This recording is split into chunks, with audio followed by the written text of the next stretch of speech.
మరి బందర్లో ఒక దుర్మార్గుడు, ఒక దుశ్శాసనుడు. ఎందుకంటే ఏం వాగుతున్నాడో ఏం మాట్లాడుతున్నాడో ఎవరికి అర్థం కావట్లా. నేనంటే ఎవరికో 6 కోట్లన్నర తీసుకెళ్ళి రవీంద్ర గారికి ఇచ్చానని చెప్తాడు. నా కారులో వచ్చి ఆ డిక్కీలో కూర్చుని మళ్ళీ ఆ బ్యాగులని పైకి తీసుకొచ్చి రవీంద్ర గారికి అందజేసేదాకా మరి నా వెనకాల తిరిగాడు. మరి కంగారు పడమ ఫోటోలు అనేది అందరికీ తెలుసు. మార్పింగ్ చేయొచ్చు, వాయిస్ ఇచ్చేయచ్చు. తెచ్చోడ ఇంకా నువ్వు మినిస్ట్రీ చేసావు, 5 ఏళ్ళు 10 ఏళ్ళు ఎమ్మెల్యేగా శాసనసభ్యుడిగా కొనసాగావు. ఇదేనా నీ సంస్కృతి? ఏం మాట్లాడుతున్నావు నువ్వు? అసలు బ్యాగులు తీసుకెళ్తుంటావు, నువ్వు చూసావా? నేను 5.5 కోట్లు 6.5 కోట్లు ఇస్తాను, నువ్వు చూసావా? ఎందుకు మాట మతి భ్రమించేసింది. ఎందుకంటే కొల్లు రవీంద్ర గారు 2 సార్లు మంత్రిగా కొనసాగుతున్నాడు. నియోజకవర్గంలో గతంలో 32,000, ఈసారి 52,000, రేపు 1,00,000 వస్తో నేను నా కొడుకు భవిష్యత్తు ఏంటో అర్థం కాని పరిస్థితిలో కొట్టుమిట్టాడుతున్నావు. సహజం, రాజకీయ నాయకుడిగా ఉండొచ్చు, మేము కాదను. కానీ లేనిపోయిన అపవాదులు, లేనిపోయిన నిందలు వేసి పబ్లిక్లో ఎందుకు నేను అలరవుతావు? కొల్లు రవీంద్ర గారు బందరకోటలో 5 కోట్లతో గెస్ట్ హౌస్ కట్టి, ఎక్కడుందా గెస్ట్ హౌస్? నీకు ఎక్కడ కనపడకుండా ఉందా? రామాలయం కట్టుకుంటే రాళ్ళు వస్తున్నాయంటావు, అయ్యి వస్తున్నాయంటావు. ఎవరు ఇప్పుడు రాజకీయ రంగంలో ఉన్న వాళ్ళకి చందాలు ఇస్తూ ఉంటారు. అది ఎలక్షన్లో ఎవరైనా ఇస్తారు, అలా ఇచ్చుంటారేమో. అది నేనైతే నేను ఇవ్వాల. నువ్వు చూసావా? చూసేద్దా చెప్పు, రుజువు చెయ్యి. లేకపోతే ఇమినేష్ అక్కడ ఊళ్ళో ఖర్చు పెట్టుకున్నాడు. అది తను 32 ఎకరాలు అమ్మావు, 5 అమ్మావు, 5 ఎందుకు అమ్ముకున్నాడు? తన ఇబ్బందులు ఉండి తను అమ్ముకున్నాడు. తను ఏదైనా ఖర్చు పెట్టుకున్నాడు. రవీంద్ర గారికి ఏమోలా నీకేమని చెప్పాడా? నువ్వు చూసావా?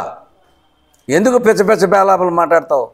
ఆ బందరకోటలో 5 కోట్లెట్టి గెస్ట్ హౌస్ కట్టావంటావు, రామాలయం నుంచి ఎక్కడి వచ్చినాయి అంటావు. ఏం మాట్లాడుతున్నావు నువ్వు? ఒక దేవుణ్ణి కూడా రాజకీయ రూపంలో లాగుతున్నావు. నీ అంత డఫంగ్ ఏదో, నీ అంత లోఫర్ ఏదో ఎవడో లేడు. ఎందుకంటే దేవుణ్ణి కూడా రాజకీయాలు లాగిన నిన్నే చూసాం.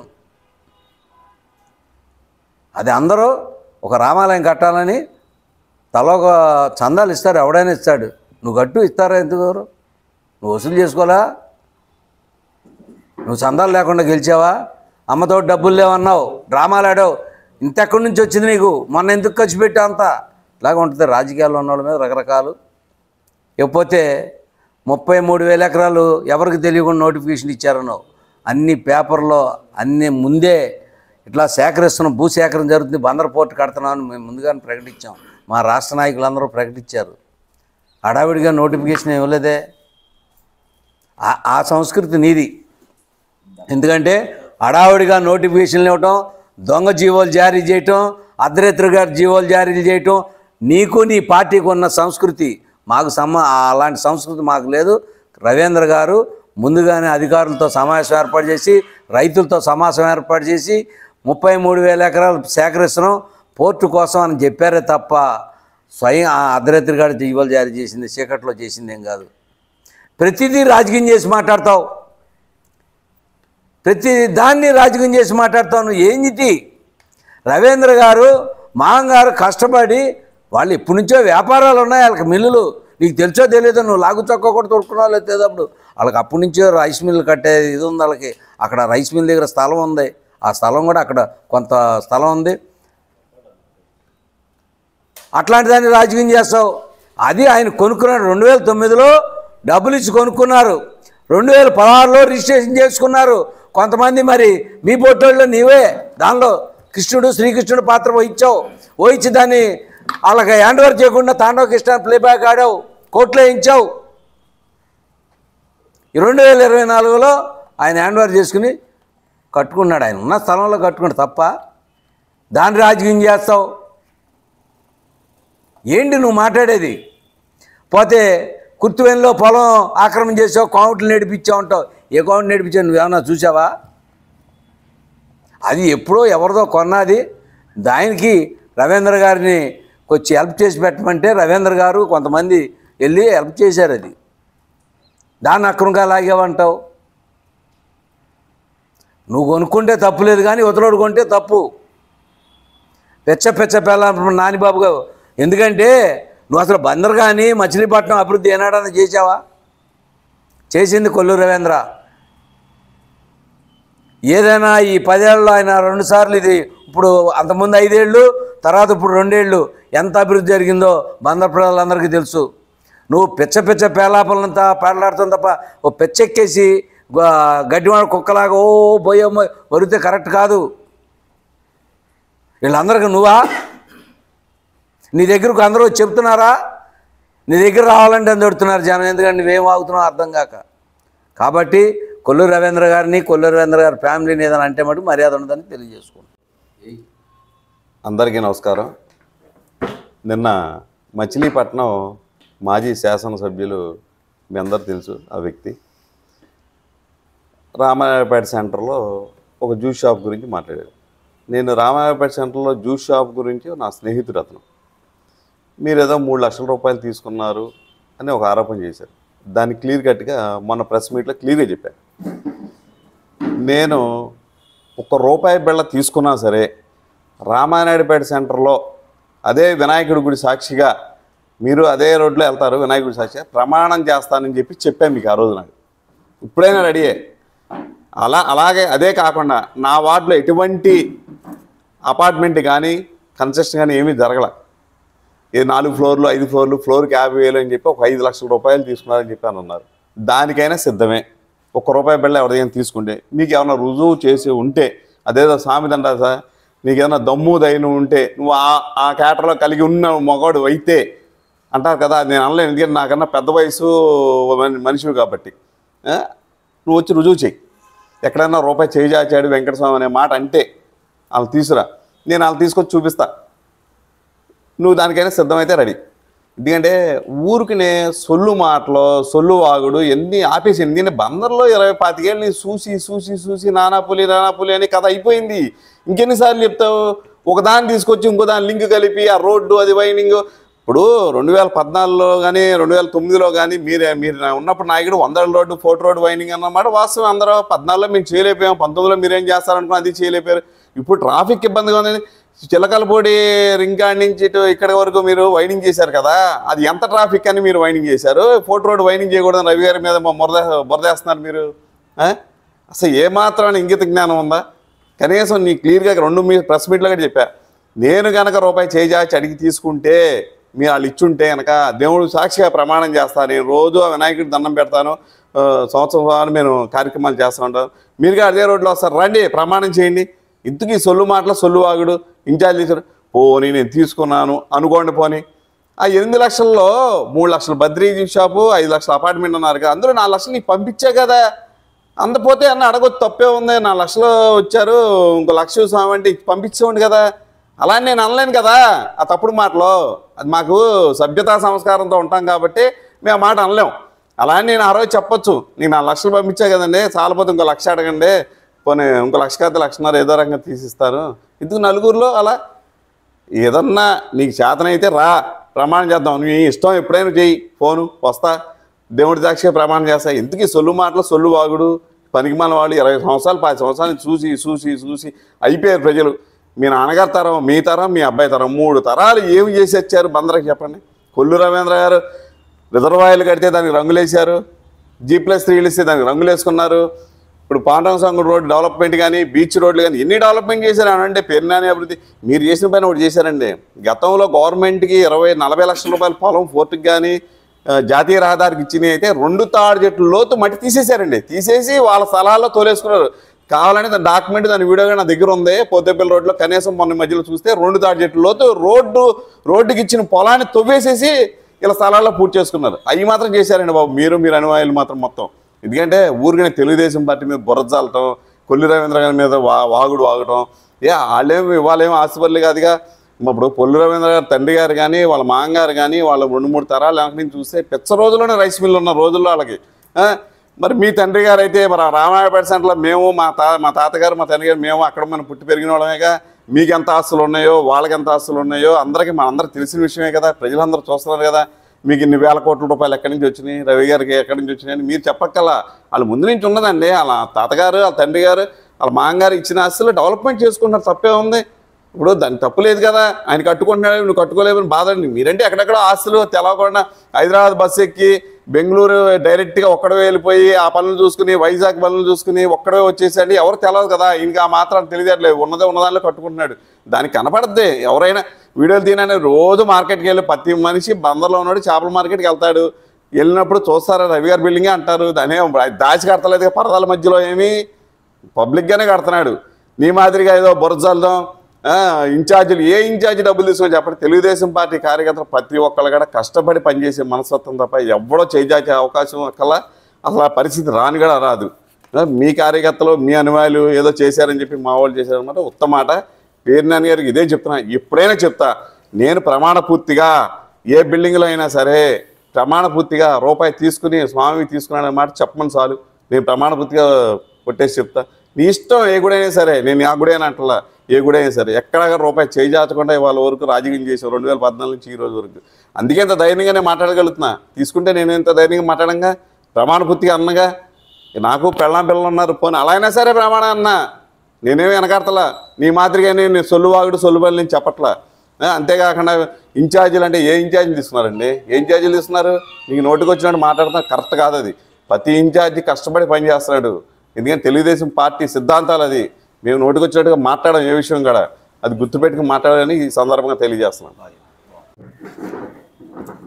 నిన్న మచిలీపట్నంలో జరిగినటువంటి వైఎస్ఆర్ కాంగ్రెస్ పార్టీకి చెందినటువంటి పేర్ని నాని గారు విలేకరుల సమావేశం ఏర్పాటు చేసి, ఆ విలేకరుల సమావేశంలో మచిలీపట్నం నగర అభివృద్ధి జరుగుతున్నటువంటి తీరుతెన్నుల మీద ఇదంతా కొల్లు రవీంద్ర గారు కావాలని తన ఆస్తులను రెట్టింపు చేసుకోవడానికి, ఆ ప్రాంతంలో ఉన్నటువంటి ప్రజల్ని ఇబ్బందులు పాలు చేస్తానని ముఖ్యంగా చెప్పడం జరిగింది.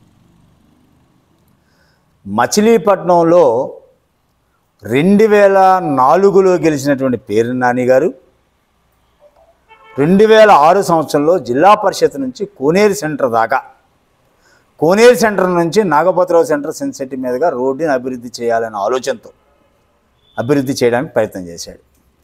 ఆ రోడ్డుని 80 అడుగులు చేసి ఒక్కరికన్నా నువ్వు 10 పైసలు కాంపెన్సేషన్ ఇచ్చావా? ఇప్పుడు ఈయనకి ఎంతసేపు ఏంటంటే కులాలను పెట్టి కుంపుట్లాట్లు పెట్టి కులాలలో ఒక వైమిష్యాలు రెచ్చగొట్టి ఏదో తెలుగుదేశం పార్టీని పాడు చేయాలని ప్రయత్నం చేస్తూ ఉంటాడు. మొన్న ఈ మధ్యన కానూరులో జరిగిన సంఘటనకి రజకులకి కాపులుగా అన్నాడు, అంతకుముందు యాదవులకి కాపులుగా అన్నాడు, ఇప్పుడు వైశ్యులకు కొల్లు రవీంద్ర గారికి అంటున్నాడు. వైశ్యుల పట్ల ప్రేమ, వైశ్యుల పట్ల నువ్వు అమానుషంగా ప్రవర్తించిన తీరు ఒక్కసారి మనం గుర్తు తెచ్చుకుంటే, మహానుభావుడు చనిపోయి ఏ లోకంలో ఉన్నాడు, బందరు మేధావి అంటారు, వేమూరు నాగేశ్వరరావు గారిని అడిగితే చెప్తారు నీ గురించి. నాగేశ్వరరావు గారికి మాయ మాటలు చెప్పి నువ్వు ఆ రోజును ఒప్పించి, ఆ పక్కన ఉన్నటువంటి కల్పనా డ్రెస్సెస్కి చెప్పినట్టు గాంధీ గారు నీకు ఇవ్వనన్నాడని, కాంపెన్సేషన్ లేకుండా ఇవ్వనన్నాడని, వస్త్రాలు కొనుక్కోవడానికి వచ్చేటువంటి మహిళలు అట్లాగే కొంతమంది పిల్లలు అక్కడ ఉంటేనే నువ్వు తీసుకెళ్ళిపోయి ఒక జేసీపీని పెట్టి నీ మాట కాదంటున్నాడని చెప్పేసి ఉద్దేశంతో జేసీపీతో బెజ్జాలు వేయించావు షాపులో జనం ఉండగా. ఆ రోజు ఆ గాంధీ గారు కూడా బట్టల షాపులో లేడు, మా ఆయన గారు వస్తాడు కాసేపు ఆగమంటే ఆడుకోకుండా నువ్వు అన్నీ కూడా షాపుని బద్దలు కొట్టించావు. బద్దలు కొట్టిస్తే ఆవిడ ఏం చెప్పింది ఆ రోజున? నాశనం అయిపోతావు, దుమ్మెట్టు కొట్టుకుపోతావు అని చెప్పి బట్టల షాప్ మీద నీ దగ్గర దుమ్ము కొట్టింది, మట్టి కొట్టింది. దానికే నువ్వు నాశనం అయిపోయావు. నీకు ఒక్కసారి రారుపోని కోనేరు సెంటర్ నుంచి చింతచెట్టు అంత దాకా చూద్దాం. కోనేరు సెంటర్ దగ్గర నీ అనునాయుడికి ఒక షాప్ ఉంది, అట్లాగే కన్నికా పరమేశ్వరి గుడి ఎదురుగా నీ అనునాయుడికి ఒక షాప్ ఉంది. పేర్లు చెప్పనా? తుమ్మలపల్లి జగన్నాథం గారు, ఎంజిటి నారాయణ గారికి. వాళ్ళ షాపులు పోతాయని నువ్వేం చేసావో తెలుసా? నువ్వు చెబుతున్నావు ఎప్పుడు అలైన్మెంట్ కరెక్ట్గా ఉండాలని. కన్నికా పరమేశ్వరి అమ్మవారి దగ్గరికి వెళ్ళి మనం ఆ రోజు నువ్వు అలైన్మెంట్ మార్చావు, మున్సిపాలిటీ వాళ్ళు ఏం అలైన్మెంట్ పెట్టారు, నువ్వేం అలైన్మెంట్ పెట్టావో మనం వెళ్దాం అమ్మవారి దగ్గరికి, సాక్ష్యానికి వెళ్దాం. అలైన్మెంట్లు మార్చే సంస్కృతి నీది. అసలు ఈ కొల్లు రవీంద్ర గారు మొన్న గెలిచినటువంటి తర్వాత జూలై 16వ తారీఖు నాడు మచిలీపట్నంలో 3 స్తంభాల సెంటర్ నుంచి గిలకలి దిండి దాకా రోడ్డు వైడనింగ్ చేయాలన్నాడు. ఎందుకు చేయాలనుకున్నాడు ఆయన? వాళ్ళ మచిలీపట్నం నగరం ఒక ఫ్యూచర్ సిటీగా మారబోతా ఉన్నది. నీకు తెలియదు ఆ సంగతే? పోర్ట్ రోడ్లో పోర్టు నుంచి పోతేపల్లి హర్ష కాలేజీ దగ్గర నుంచి 216 జాతీయ రహదారి దగ్గర సుల్తానగర్ దగ్గర రింగు తయారు చేసి విజయవాడ నుంచి హైదరాబాద్ మీదుగా 6 లైన్ల వరుసతో ఒక రహదారి నిర్మాణం చేయాలని దేనికోసం చేస్తున్నారు? బందర్ అభివృద్ధి కాదా? ఇక్కడ ఏముంది మనకి? గిలకల దిండిలో హార్బర్ ఉంది. హార్బర్కి వెళ్ళాలంటే రావాలంటే మన మార్గాలు ఎలా ఉండాలి? నువ్వు ఉత్తి అభివృద్ధి నిరోధకుడివి. నువ్వు ఎంతసేపు మచిలీపట్నం అభివృద్ధి జరిగితే నువ్వు తట్టుకోలేవు. ఎందుకంటే నీకు గ్యాస్ నొప్పి ఉంది. ఈ గ్యాస్ పోవాలంటే ఇది వాడాలి, కానీ కొల్లు రవీంద్ర గారి మీద పడి ఏడిస్తే ఏం లాభం అండి? కొల్లు రవీంద్ర గారి పడి ఏడిస్తే ఏం లాభం? నువ్వు ఇది వాడుకో. మచిలీపట్నంలో 3 స్తంభాల సెంటర్ దగ్గర నుంచి కోనేరు సెంటర్ దాకా ఆ స్థల యాజమాన్యులు, వ్యాపారస్తు వర్గాలు, వైశ్య సోదరులందరూ కలిసి కన్నికా పరమేశ్వరి గుళ్ళో మీటింగ్ పెడితే రవీంద్ర గారిని మాస్టర్ ప్లాన్లో 100 అడుగులు రోడ్డు ఉందండి, దాన్ని మనం 80 అడుగులు చేద్దామని రవీంద్ర గారు అంటే వాళ్ళు ఏమడిగారంటే 60 అడుగులు చేయండి సార్, మాకు ₹1 వద్దన్నారు. ఎందుకండి? 80 అడుగులు ఇవ్వండి. మార్కెట్ వాల్యూ గజం ₹56,000 ఉంది వాళ్ళ మచిలీపట్నం టౌన్లో. టీడీఆర్ బాండ్లు ఇస్తే ఒక్కొక్క గజానికి 4 రెట్లు చొప్పున ఎక్కువిస్తారు. ₹56,000 గజానికి ఇస్తే 4 రెట్లు ఎక్కువిస్తే ₹2,30,000 వస్తుంది ఒక్కొక్క గజానికి. అంత రేటు వస్తుందా? కానీ వ్యాపారస్తులు ఎప్పటి నుంచో ఆ షాపుతో మమేకమై ఉండటం వల్ల కొంత భాగం పోతే బాధపడతాం మాట వాస్తవం. కానీ మచిలీపట్నం నగరంలో ఉన్న వాళ్ళందరికీ నగరం యొక్క రూపురేఖలు, నగరంలో పెరుగుతున్నటువంటి ట్రాఫిక్ జనాభా, అవి నగర ప్రజలకు అవసరం లేదా? గజానికి ₹2,30,000 దాకా పైన వస్తాయి. కానీ నువ్వేం చెబుతున్నావు అంటే వ్యాపారస్తులందరితో మధ్యలో దూరిపోయి భయభ్రాంతులు తయారు చేసి మచిలీపట్నాన్ని అభివృద్ధి చేయకుండా ఉండాలని. నీ కుచ్చిత బుద్ధి. నువ్వు ఒక మారీచుడివి. మారీచుడు అంటే రామాయణంలో ఏంటో తెలుసా? సీతమ్మను దొంగిలించడానికి బంగారు వేషం వేసే జింక. ఆ బుద్ధుల్ని, కుటిల బుద్ధినిది. కొండపల్లిలో నీకు సహకరించలేదు ఎన్నికల్లో. అక్కడ ఏమీ లేకపోయినా నువ్వు చిలకలపూడి పాండురంగడి గుడి అవతల నుంచి మదర్ తెరీసా దగ్గర నుంచి 3 గుళ్ళు సెంటర్కి 130 అడుగులు రోడ్డు చేశాడు. అది అన్యాయం కదండి. అక్కడ అంత ట్రాఫిక్ ఉందా? 130 అడుగులు. కొల్లూరు రవీంద్ర గారు ఆయన ఆస్తి ఉందని డెవలప్ చేస్తాను అని అంటున్నావు కదా. 2011లో ఎవరు అధికారంలో ఉన్నారండి? 2009లో నువ్వే గెలిచావుగా. 2011లో మాస్టర్ ప్లాన్ రోడ్డు డెవలప్మెంట్ మచిలీపట్నంలో 3 స్తంభాల సెంటర్ నుంచి గిలకల తింటాక 100 అడుగులు రోడ్డు పెట్టావుగా. బెల్లాపకోట్ల సెంటర్ దగ్గర నుంచి చాకిరేపాలెం 5 రోడ్ల సెంటర్కి 40 అడుగులు నువ్వే పెట్టావుగా. సామాసి పక్క నుంచి 30 అడుగులు నువ్వే పెట్టిందేగా. మాస్టర్ ప్లాన్లో ఏముంది? రాయవా. పిచ్చి పిచ్చి ప్రలాపంలో ప్రస్తుతం అది సాక్షి ఉంది కదా. ఆ వ్యాన్లో ఒకటి ఖాళీగా ఉంటాయి, అవి రమ్మంటే నీకు లైవ్ ఇస్తాయి. అంటే జగన్మోహన్ రెడ్డి చెప్పే పరిస్థితిలో లేడు. మీ వాళ్ళందరూ మద్యం కేసులు ఇరుక్కుపోయారు. ఆ కల్తీ మద్యాన్ని మా నాయకుడు కొల్లు రవీంద్ర బయట పెట్టాడు. ఇప్పుడు నువ్వు ధర్నా చేయి ఆ కల్తీ మద్యం కోసం. అరెస్ట్ చేయమని జోగి రమేష్ని చేయమన్నావుగా, వాళ్ళందరూ చేయమన్నావు కదా. ఇప్పుడు నువ్వు చేయి ధర్నా. కల్తీ మద్యందారులందరినీ, తయారు చేయదారులందరినీ కూడా అరెస్ట్ చేయాలని నువ్వు ధర్నా చేయి. జోగి రమేష్ జైలుకి వెళ్తాడు. నీ బుద్ధి ఎప్పుడు కూడా మచిలీపట్నాన్ని అభివృద్ధి చేయకూడదు, మచిలీపట్నం అభివృద్ధి జరగకూడదు. ఇది నీ బుద్ధి. మచిలీపట్నం ఖచ్చితంగా అభివృద్ధి జరుగుతుంది. బడ్డీ కొట్ల వాళ్ళందరినీ కూడా మేము బాధ పెట్టామంటున్నావు కదా. బడ్డీ కొట్ల వాళ్ళందరికీ కూడా ఒక జోన్ తయారు చేయాలని ఆలోచన, ఫుడ్ కోర్ట్ తయారు చేయాలని ఆలోచన. మచిలీపట్నంలో నువ్వు పెట్టావే 120 చోట్ల డ్రైనేజీలు కట్టి గ్యాపులు లేకోకుండా దానికి ఎస్టిమేట్ తయారు చేసి సీఎం గారికి హామీతో మొన్నే కలెక్టర్ గారు శాంక్షన్ చేస్తే 12-13 కోట్లు వచ్చినాయి. మా దౌర్భాగ్యం ఏంటంటే మేము అధికారంలోకి వచ్చామే కానీ నీ పాలకవర్గం, నీ మనుషులు అక్కడుండి బడ్జెట్ సమావేశం కూడా పెట్టకుండా మున్సిపాలిటీలో అభివృద్ధి చేయకోకుండా ఆపుతున్నారు. జీతాలు మాత్రం చక్కగా 3 నెలలకు ఒక సమావేశం పెడుతున్నారు, జీతాలు తీసుకుంటున్నారు. సిగ్గుచేటు అనమాట. మచిలీపట్నంలో ఏమైనా అభివృద్ధి జరగాలంటే కౌన్సిల్ రిజర్వేషన్ చేయాలంటే రిజర్వేషన్ చేయకోకుండా నువ్వు అడ్డం తగులుతున్నావు. ఇంతకన్నా ఏమేం చర్య ఉంటుందండి? రాష్ట్రంలో ఏ మున్సిపాలిటీలో కూడా ఎక్కడన్నా వైఎస్ఆర్సీ పాలక వర్గాలు ఉన్నా కూడా వాళ్ళు ఎక్కడ కూడా బడ్జెట్కి అబ్జెక్షన్ చెప్పలేదు. నువ్వు బడ్జెట్ పెట్టుకోకుండా మార్చేస్తే బడ్జెట్ పెట్టాలి కదా, పెట్టి డెవలప్మెంట్ చేయించాలి కదా. నువ్వు చేయిస్తున్నావా? ప్రజలకి తెలియలేదు అనుకోబాక తెలుగుదేశం పార్టీకి సుశిక్షితమైనటువంటి కార్యకర్తలు ఉన్నారు. కార్యకర్తలందరిలో నువ్వు వైమిషాలకు రెచ్చగొట్టాలని కష్టపడి పనిచేస్తున్న ఇన్ఛార్జీలందరూ ఏదో అవినీతి పరులుగా ఇసుక దింపితే కంకర దింపితే ఏదో డబ్బులు అడుగుతున్నారని వాళ్ళల్లో ఒక మానసిక ధైర్యాన్ని తగ్గించాలని ప్రయత్నం చేస్తున్నావు. నువ్వు 5,000 రూపాయలు ఇచ్చి వాలంటీర్లను పెట్టుకుని పెన్షన్లు ఇచ్చేవాడి. ఈనాడు తెలుగుదేశం పార్టీ కార్యకర్తలు 1వ తారీఖు వస్తే ఉదయం 8 గంటలకే సచివాలయ సిబ్బందిని వేసుకుని పెన్షన్లు పంపిణీ చేస్తున్నాం. ఏమైపోయింది నీ వాలంటీర్ వ్యవస్థ? నీ వాలంటీర్ వ్యవస్థ లేకపోతే పింఛన్లు పంపిణీ చేయలేమన్నావుగా. వాలంటీర్ వ్యవస్థలాగా తెలుగుదేశం పార్టీ కార్యకర్తలు పనిచేస్తున్నారు. నువ్వు అవినీతి పరులని ఇన్ఛార్జీలు ఏదో డబ్బులు తీసుకుంటున్నారని పిచ్చి పిచ్చి ప్రేరణలు పొందుతున్నారు. దానికి కారణం ఏంటంటే మున్సిపాలిటీ ఎన్నికలు వస్తాయని నీకు నీ కొడుకు భయం. నువ్వు గెలవలేవు కాబట్టి వీళ్ళని మానసికంగా ధైర్యంగా తెలుగుదేశం పార్టీ ఇన్ఛార్జీలని తెలుగుదేశం పార్టీ కార్యకర్తలని మనోధైర్యాన్ని కోల్పోయేట్టుగా చేయాలనుకుంటున్నావు. నువ్వు చెదరగొడితే చెదిరిపోయే పార్టీ కాదు ఇది. 82 నుంచి పుట్టిన పార్టీ. ఈ పార్టీ దాదాపు 40 సంవత్సరాల్లో 25-27 సంవత్సరాలు అధికారంలో ఉంది. కార్యకర్తలందరికీ తెలుసు ఆ సంగతి.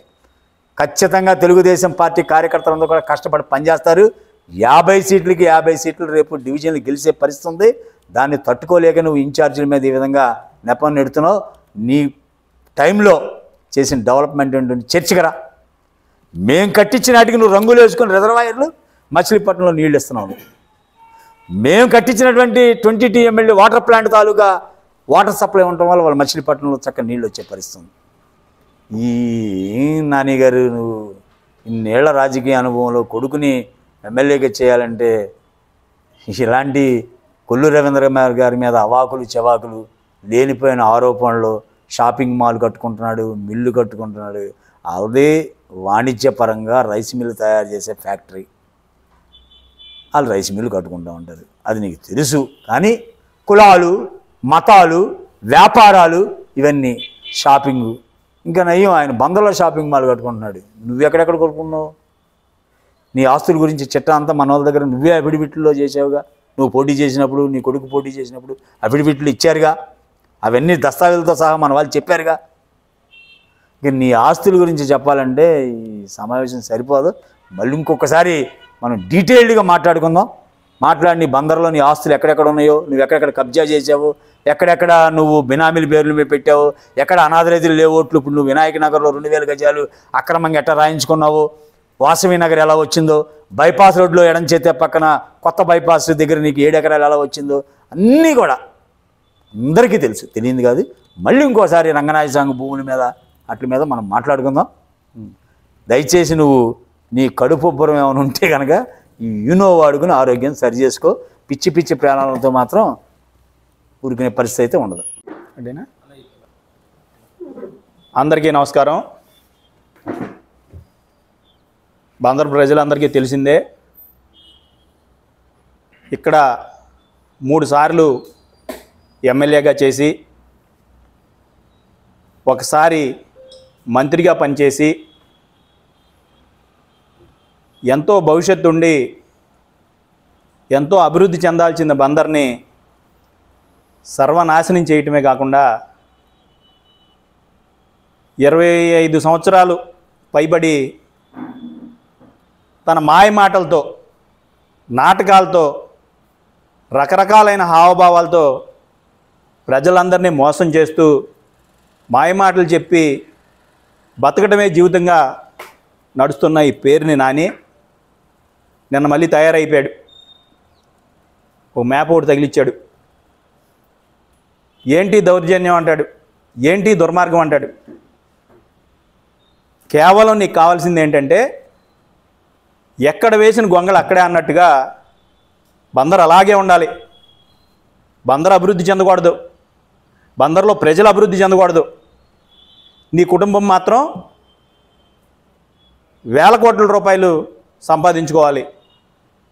తరాలకి సరిపడా ఆస్తులు, తరతరాలు కూర్చుని తిన్నా తరగనంత ఆస్తులు నీకు కావాలి. నీ కొడుకుని ఎమ్మెల్యేని చేయాలి, అందలం ఎక్కించాలి. ఇదే నీకు తెలిసింది. ప్రజల అభివృద్ధి వద్దు, బందర్ అభివృద్ధి వద్దు. నీకు ఎవరు ఏమైపోయినా నీకు కావాల్సింది అభివృద్ధి. ఇంకోటి కూడా కావాలండి ఈ పేరునానికి. తను ఎవడైతే ఎదిరించాడో, తన మాట ఎవడైతే ఎండో వాళ్ళని మానసికంగా హింస పెట్టడం, అధికారాన్ని అడ్డం పెట్టుకుని పోలీసు వ్యవస్థని, రెవెన్యూని, మున్సిపల్ ఎంప్లాయీస్ని అడ్డం పెట్టుకుని వాళ్ళ ఆస్తుల మీద దౌర్జన్యాలు చేయటం, వాళ్ళ మానసిక స్థైర్యాన్ని దెబ్బతీయటం, ఈ విద్యలన్నీ కూడా బందరు ప్రజలు చూశారు. నేను ఇంకో మాట చెప్తున్నావు, బడ్డీ కొట్లు కొట్టేసి వాళ్ళు ఉసురు పోసుకున్నాడు కొల్లు రవీంద్ర అంటున్నావు. అసలు నీ వెనకాల తిరిగే వాళ్ళ అందరిది ఈ బడ్డీ కొట్లు వ్యాపారమేగా. బందరందరికీ తెలుసు కాదు ఆ బడ్డీ కొట్లని ఎంత అద్దెలకి ఇస్తున్నారు, దాని మీద ఎంత సంపాదనతో ఉన్నారు నీ వెనకాల ఉన్న అనుచరులని బందరు ప్రజలందరికీ తెలుసు. ఇంకొక విషయం కూడా చెప్తున్నాం, మా నాయకుడు కొల్లు రవీంద్ర గారు కేవలం బందరు అభివృద్ధి కోసం మాత్రమే ఏ పని చేసినా చేస్తాడని చెప్పి ఈ సందర్భంగా తెలియచేస్తున్నాం. తగుదనమ్మా అని ఇంకో మాట మొదలెట్టావు. 650 ఎకరాలు చంద్రబాబు నాయుడు గారు కొన్నారు, దాన్ని 10 అడుగులు 12 అడుగుల లోతు గోతులు పెట్టేశారు అని చెప్పి నువ్వు చెప్తున్నావు. అసలు ఆ గోతులు పెట్టింది ఎవరిలో? నీ గోడౌన్స్కి మట్టి ఎక్కడి నుంచి వచ్చింది? నువ్వు కొత్త హైవేలో నీ భూమిని అంతా ఎక్కడ మట్టితో పూడ్చావు? దానికి ఎన్ని కోట్ల రూపాయలు పెట్టి పూడ్చావు నువ్వు? దాన్ని పూడవాలంటే నువ్వు చేసిన దుర్మార్గం ఏంటనేది ప్రజలందరికీ తెలుసు. ఆ పోర్టు భూముల్లో నువ్వెంత అక్రమంగా తవ్వకాలు జరిపావు, ఎన్ని వందల కోట్ల రూపాయలు తిన్నావు అనేది ప్రజలందరూ గమనించారు. అంతేకాకుండా ఇన్ఛార్జీల గురించి మాట్లాడుతున్నావు, కదిలితే లంచం అంటున్నావు. మట్టి దింపినా, ఇసుక దింపినా, కంకర దింపినా, ఏదైనా కట్టడం కట్టాలంటే 50,000 ఇవ్వాలంటున్నావు. కలెక్షన్ బయలుదేరుతున్నారంటున్నావు. నువ్వు, నీ కార్పొరేటర్లు, నువ్వు పెట్టుకున్న ఇన్ఛార్జీలు ప్రజలను పెట్టిన బాధలు చూడలేకే కొల్లు రవీంద్ర గారిని 50,000 పైచులకు మెజార్టీతో గెలిపించారని ఈ సందర్భంగా మేము తెలియజేస్తున్నాం. తెలుగుదేశం పార్టీ ఇన్ఛార్జీలు కానీ, కార్యకర్తలు కానీ ప్రజలకు సేవ చేస్తూనే ఉంటారు తప్ప ప్రజల మీద పడి వాళ్ళని దోసుకు తినాలనే ఆలోచన తెలుగుదేశం పార్టీ అనే దాని జీన్స్లోనే లేదని కూడా ఈ సందర్భంగా మేము తెలియజేస్తున్నాం. మరొక మాట చెప్తున్నాం, నీ కష్ట సాధింపులతో నువ్వెక్కడైనా అభివృద్ధి చేయటం అనేది లేదు, కానీ ఎవరినైనా ఇబ్బంది పెట్టాలంటే మాత్రం నీకు రోడ్డు వైడనింగ్లు గుర్తొస్తాయి, ఎక్కడా లేని అసైన్మెంట్ ల్యాండ్లు గుర్తొస్తాయి. నీ పాత చరిత్ర అంతా తీ.